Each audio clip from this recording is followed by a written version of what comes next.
If all of the devils are locked up, why do we still sin?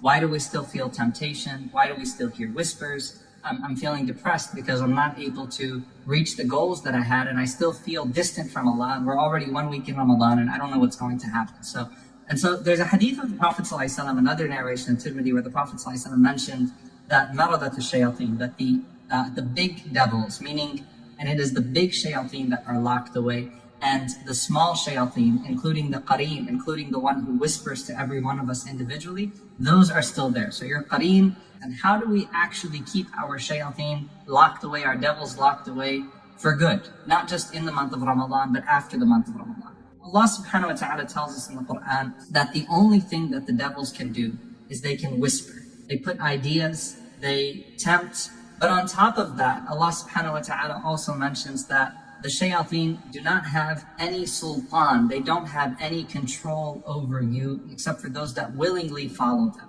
And it's your choice whether or not you entertain and allow yourself to go down that path. And if you are busy with good, shaitan cannot busy you with evil.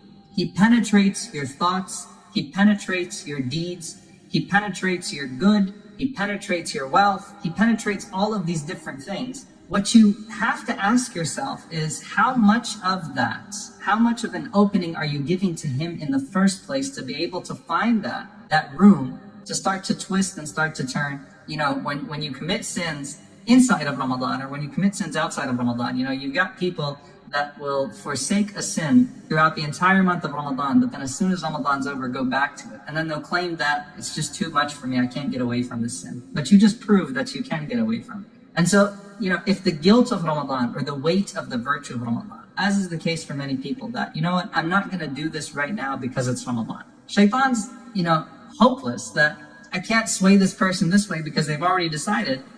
He talks about, sallallahu alaihi wasallam, the end result. The end result. So for example, when you finish a complete Ramadan with mercy and with worship at the end of Ramadan, your place in Jannah is guaranteed for you. And you're written down from al-utaqa, you're written down from those that are freed from the punishment of Jahannam, right? It's written down for you at the end of Ramadan that this person has completed this period. They just spent the last 10 nights of Ramadan saying, Allahumma innaka afuwan tuhibbul afwa fa'fu anni. They just finished it, and so Allah writes it all down for them. And so he said, if you think about this person, sufidat shayateen, he said the meaning, one potential meaning that could be extracted from this is that the shayateen that used to bother you with certain sins, that used to be able to find access to you with certain sins, are locked up for good post-Ramadan because you've repented to Allah subhanahu wa ta'ala and you said, I'm not going back to those sins.